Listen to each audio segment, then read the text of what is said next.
नमस्कार। इस दिलचस्प एक्सप्लेनर में स्वागत है। आज हम एक तरह की मैक्रो इकोनॉमिक डिटेक्टिव स्टोरी पर बात करने वाले हैं। एक ऐसी कहानी जो ग्लोबल सप्लाई चेन के उन छुपे हुए लिंक्स को उजागर करती है जिनका सीधा असर हमारी जेब पर पड़ता है। ये कहानी शुरू तो होती है दूर खाड़ी से, लेकिन खत्म होती है हमारे पड़ोस के पेट्रोल पंप पर। शुरुआत करते हैं एक ऐसी सच्चाई से जिसे हम सब ने हाल ही में महसूस किया है। पेट्रोल और डीजल की कीमतों में 3 रुपए प्रति लीटर का इजाफा। सुनने में ये महज एक छोटा सा नंबर लग सकता है ना? लेकिन असल में इसका ज़मीनी असर और इसके पीछे की पूरी कहानी बहुत ही बड़ी है। चलिए सीधे इस मुद्दे की गहराई में चलते हैं। अब ये 3 रुपए का बुनियादी इजाफा अलग अलग शहरों में अलग तरीके से क्यों दिख रहा है? दिल्ली, मुंबई, बेंगलुरु और कोलकाता में पेट्रोल के नए दाम और वृद्धि की दर बिल्कुल अलग अलग हैं। इसका सीधा सा कारण है हर राज्य के अपने स्थानीय कर यानी लोकल लीवीज, जो इस शुरुआती झटके को और भी ज्यादा बढ़ा देते हैं। तो यहाँ एक बहुत ही बुनियादी सवाल उठता है, आखिर क्यों हजारों मील दूर चल रहा एक जियोपॉलिटिकल संघर्ष हमारे रोजमर्रा के सफर का खर्च तय कर रहा है? इस पहेली को सुलझाने के लिए हमें माइक्रो लेवल की उपभोक्ता परेशानी से थोड़ा पीछे हटकर मैक्रो लेवल के जियोपॉलिटिकल कारणों को देखना होगा। बात है फरवरी 2026 की, जब संयुक्त राज्य अमेरिका और इजराइल द्वारा ईरान पर किए गए हवाई हमलों ने एक बहुत बड़ी चेन रिएक्शन शुरू कर दी। इन हमलों के ठीक बाद स्ट्रेट ऑफ होर्मुज को बंद कर दिया गया। ऑब्जर्वर रिसर्च फाउंडेशन यानी ORF की ये विस्तृत रिपोर्ट इस पूरे वैश्विक संकट की जड़ को बड़ी ही निष्पक्षता से हमारे सामने लाती है। अब जरा इन आंकड़ों पर गौर करते हैं, जिससे पता चलता है कि भारत की सप्लाई चेन किस हद तक खतरे में है। दुनिया भर का 20% समुद्री क्रूड ऑयल और LNG ब्लॉक हो गया है।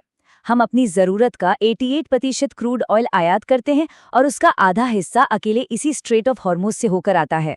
सिर्फ क्रूड ही नहीं, 90% आयातित घरेलू LPG और कतर व UAE से आने वाली 50% से अधिक LNG भी इसी समुद्री रास्ते से गुजर कर आती है। मतलब ये एक बहुत बड़ी सिस्टमेटिक भेद्यता है, जिसे हम सप्लाई चेन का एक भारी जोखिम कह सकते हैं। और इस रुकावट का नतीजा वो सीधे दामों पर दिखा। संघर्ष से पहले जो क्रूड ऑयल लगभग $69 प्रति बैरल के आसपास था, वो संघर्ष के बाद अपने उच्चतम स्तर यानी $157 तक पहुंच गया। जरा सोचिए, भारतीय क्रूड ऑयल बास्केट की कीमत सिर्फ एक ही महीने में लगभग दोगुनी हो गई। ये वाकई एक बहुत बड़ा और चिंताजनक उछाल है। लेकिन परेशानी यहीं खत्म नहीं होती। इस 95.95 के नंबर को देखिए। ये अमेरिकी डॉलर के मुकाबले भारतीय रुपए का रिकॉर्ड निचला स्तर है। अब जरा सोचिए, एक तरफ क्रूड ऑयल के दाम आसमान छू रहे हैं और दूसरी तरफ रुपए में भारी गिरावट आ रही है। इन दोनों फैक्टर्स के एक साथ मिलने से भारत के ईंधन आयात बिल और ऑयल मार्केटिंग कंपनियों की रिफाइनिंग लागत पर अचानक एक बहुत ही गहरा दबाव आ गया है। अब बड़ा सवाल ये है कि क्या ये महंगाई सिर्फ पेट्रोल पंप तक ही सीमित रहेगी या आगे भी जाएगी? इसे गहराई से समझने के लिए हम लियोनटीफ इनपुट आउटपुट मॉडल का सहारा लेते हैं। आसान शब्दों में कहें तो ये एक ऐसा गणितीय ढांचा है जो पूरी भारतीय अर्थव्यवस्था को 140 उत्पादों के एक आपस में जुड़े हुए जाल की तरह मैप करता है। इससे हमें ये देखने में मदद मिलती है कि कैसे आयातित तेल का एक शुरुआती झटका धीरे धीरे घरेलू उद्योगों के पूरे जाल में फैल जाता है। चलिए देखते हैं कि ये शॉक कैसे आगे बढ़ता है। इसे बिल्कुल एक डोमिनो इफेक्ट की तरह समझा जा सकता है। क्रूड ऑयल से शुरू होकर ये झटका ऑर्गेनिक केमिकल्स तक पहुंचता है, वहां से फर्टिलाइजर, फिर कृषि और अंत में सीधा हमारे खाद्य पदार्थों तक। जो डायरेक्ट कॉस्ट शॉक फर्टिलाइजर पे शुरुआत में सिर्फ 0.19% लगता है, वो आगे चलकर इस चेन के आखिर तक 17.8% के इनडायरेक्ट प्राइस इंक्रीज का रूप ले लेता है। ये एक बहुत ही बड़ा और लगभग अदृश्य एम्प्लीफिकेशन है। अब इस स्लाइड में जो सबसे दिलचस्प बात सामने आती है वो ये है कि अर्थव्यवस्था के हर हिस्से पर एक जैसा असर बिल्कुल नहीं हुआ है।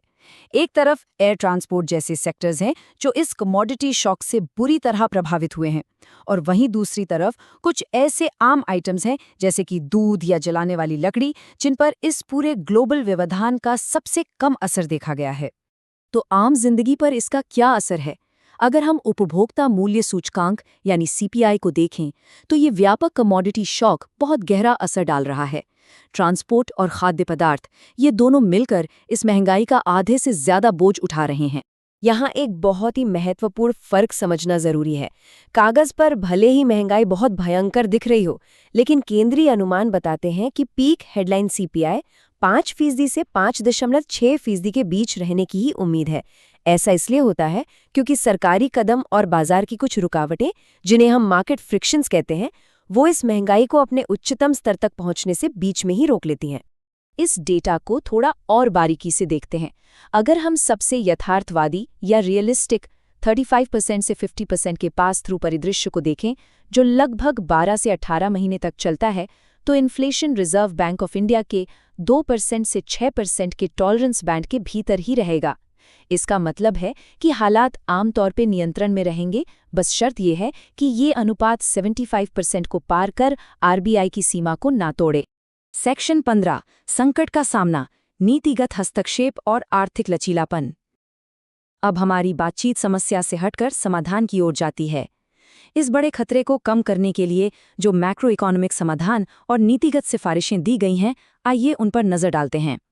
इस सिस्टमिक खतरे को टालने के लिए कुछ बेहद जरूरी कदम उठाने होंगे, और इनमें सबसे ज्यादा असरदार कदम जो उठाया जा सकता है वो है खाड़ी देशों के बाहर से क्रूड ऑयल की सप्लाई तुरंत सुनिश्चित करना। इसके अलावा गैर खाड़ी स्रोतों से स्पॉट एलएनजी लाना, पेट्रोकेमिकल्स पर कस्टम ड्यूटी छूट को बढ़ाना और फर्टिलाइजर के लिए गैस आवंटन तेज करना भी शामिल है। साथ ही आरबीआई को ब्याज दरें बढ़ाने से पहले इस कॉस्ट पुश इन्फ्लेशन पर लगातार निगरानी रखनी होगी, ताकि अर्थव्यवस्था को कोई बेवजह नुकसान न पहुंचे। और अब अंत में एक ऐसा सवाल जो गहरे विचार विमर्श की मांग करता है। अगर स्ट्रेट ऑफ हॉर्मुज़ में ये रुकावट 18 महीने से ज्यादा समय तक खिंच जाती है, तो भारतीय अर्थव्यवस्था और हमारी रोजमर्रा की जरूरतों की कीमतों का क्या होगा? ये ग्लोबल सप्लाई चेन्स की नाजुक हालत और एक लंबी स्ट्रक्चरल महंगाई की शुरुआत का एक बहुत बड़ा जोखिम है, जिस पर हमें लगातार नजर बनाए रखनी होगी।